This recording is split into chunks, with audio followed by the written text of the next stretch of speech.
My name is Aidan Owens, and I'm the executive chef of Urban Sea up in Encinitas. It's a seafood house. Grew up small town Australia, and always around food, ducks, chickens, goats, seafood my whole life.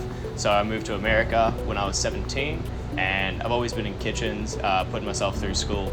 And then when I was 19, I dropped out and started pursuing culinary full-time. I wanted to bring a taste of Australia to America, and the easiest way to do it is obviously like through fish. Australia is known for its seafood, that and beef, but you know, everyone and their grandmother's using Australian Wagyu, so I figured why not Australian fish. Barramundi was one that was readily available and in America already.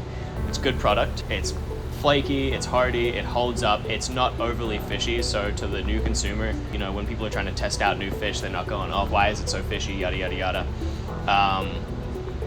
Instead, they're getting like a really nice, clean, buttery, easy fish. It adopts flavors well. I've cooked it a myriad of ways between Vietnamese, Chinese, Italian, like New American, and it really does just like, it's kind of like a very universal fish. And so for me, like, that's a great reason to put it on a menu. The way I found the Desert Springs Barramundi was I was in cahoots with a guy, Paddy Glenn, and we were looking for barramundis, and he was originally getting it from the Australian farms and shipping it over. And then he found out that there's some in Arizona.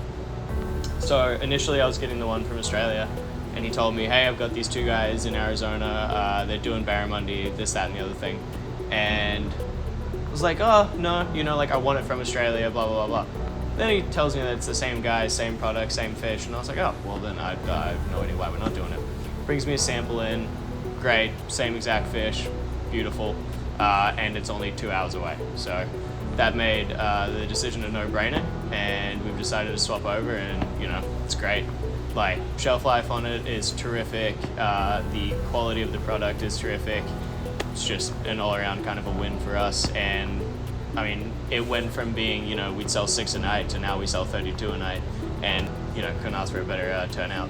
I'll give it to some of our more inexperienced line cooks, and even these guys are able to like perfect this fish. It is something that you're going to want to cook all the way through, but once it's cooked, it holds up against any other. To identify a fresh barramundi, what you're going to do is pop open the gills and make sure that the gills are nice and red and that blood color. You don't want anything that's gone a little purple or gray or anything like that. The next thing that you're going to be looking for is the actual texture of the muscles. So when you press down onto the fish, you want it to kind of spring back like you would be pressing down onto your own arm. You want it to feel like a muscle, not like mushed or degrading or anything like that. Barramundi holds up great because essentially it's one of those fish where you can rip it high heat, 11 minutes, and you know, pull it out of the oven, and on the inside it's still juicy, it's still got moisture content, it's still great.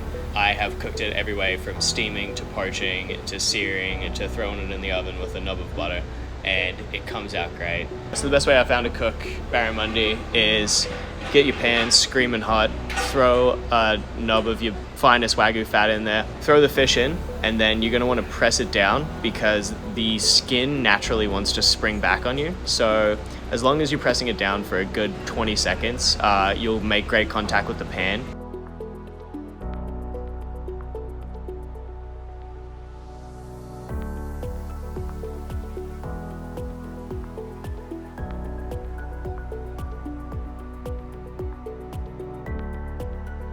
Get that skin nice and crispy, flip it over, bang it in the oven for about 3.5 minutes, and there you got it.